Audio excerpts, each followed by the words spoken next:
Welcome viewers.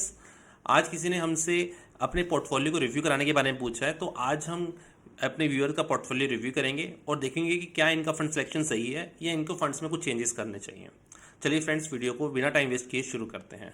सबसे पहले इनका कमेंट पढ़ते हैं। हेलो सर, मैंने 1 साल से एसआईपी स्टार्ट की हुई है और अपना पोर्टफोलियो आपसे रिव्यू करवाना चाहता हूँ। काइंडली गाइड करें कि मेरा फंड सिलेक्शन सही है या कोई इंप्रूवमेंट चाहिए। यहाँ पर इन्होंने 1 साल ऑलरेडी हो गया है, जैसे मेंशन किया है, इन्वेस्टमेंट किए हुए। इनका इन्वेस्टमेंट है ICICI potential infrastructure direct fund में 1500 rupees, Motilal Oswal mid cap 2000 rupees, Tata small cap 4000 rupees, Parag Parikh flexi cap 1500 rupees और Edelweiss mid cap 1000 rupees. Friends, यहाँ पर ये ध्यान देना होगा कि इनका पहला इन्वेस्टमेंट है ICICI potential infrastructure direct fund में 1500 रुपीज़। फ्रेंड, ये एक बहुत सेक्टर स्पेसिफिक फंड है। यहाँ पर हम कभी भी किसी को डायरेक्टली इन्वेस्ट करने की रिकमेंडेशन नहीं करते हैं। आप सेक्टर स्पेसिफिक फंड में तभी इन्वेस्टमेंट करें जब आप बहुत एक्सपीरियंस्ड हो, क्योंकि इस फंड का देखिए सबसे बड़ा नुकसान ये होता है कि अगर इस सेक्टर में ग्रोथ नहीं आती है तो इसका पोर्टफोलियो बहुत तेजी से गिरता है। और कई बार देखा गया है कि 2-2, 3-3 साल तक 0% या निगेटिव रिटर्न्स रहे हैं सेक्टर स्पेसिफिक फंड में इन्वेस्टमेंट करने के बावजूद, क्योंकि ये सेक्टर्स तभी चलते हैं जब इनमें कोई पॉजिटिव न्यूज़ आती है, कोई बजट में पॉजिटिव न्यूज़ ले लीजिए या कोई मार्केट में बहुत पॉजिटिव सेंटीमेंट्स ले लीजिए, तभी सेक्टर्स बढ़ते हैं। अदरवाइज ये सेक्टर्स की ग्रोथ ना बहुत कम होती है। जैसे अगर एक सेक्टर स्पेसिफिक आपने फंड उठाया तो आप जब मार्केट को बहुत अच्छे से जानते हैं तभी आप इसमें इन्वेस्टमेंट कीजिए। अगला है mid cap fund Motilal Oswal 2000 rupees. देखिए फ्रेंड्स, यहाँ पर एक चीज़ ऑब्जर्व करने वाली है कि यहाँ पर फंड्स में ओवरलैपिंग है, यानी मोतीलाल ओसवाल मिड कैप में 2000 रुपीज़ है और एडलवाइज मिड कैप में 1000 रुपीज़ है। देखिए, मिड कैप फंड्स का काम होता है मिड कैप कंपनीज में इन्वेस्टमेंट करना।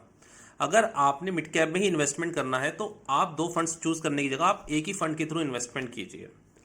मोतीलाल ओसवाल मिड कैप भी अच्छा फंड है, अगर आप इसके थ्रू इन्वेस्टमेंट कर रहे हैं तो आपको दूसरा एडवाइज मिड कैप को रन करने की जरूरत नहीं है। आप इसी फंड में अपनी एसआईपी कंटिन्यू रखिए।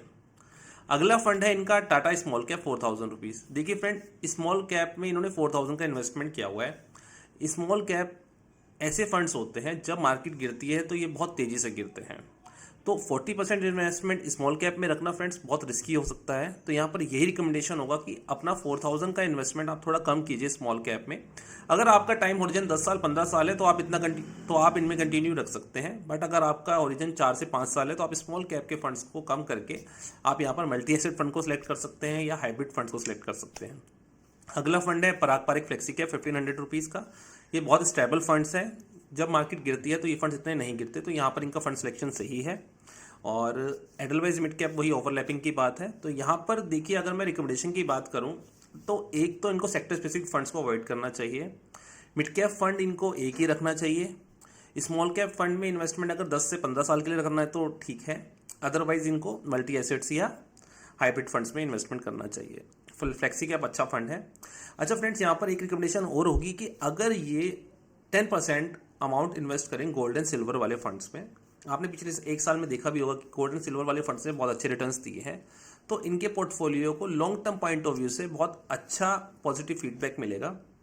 तो अगर ये चाहते हैं अपना 10% investment gold and silver funds में भी डाल सकते हैं।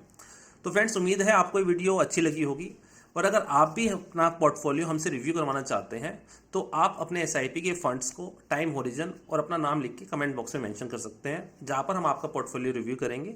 और अगर हमें लगता है कि आपको फंड्स में कुछ चेंजेस करने चाहिए तो हम वो भी गाइड करेंगे। चलिए फ्रेंड्स, मिलते हैं नेक्स्ट वीडियो में। धन्यवाद।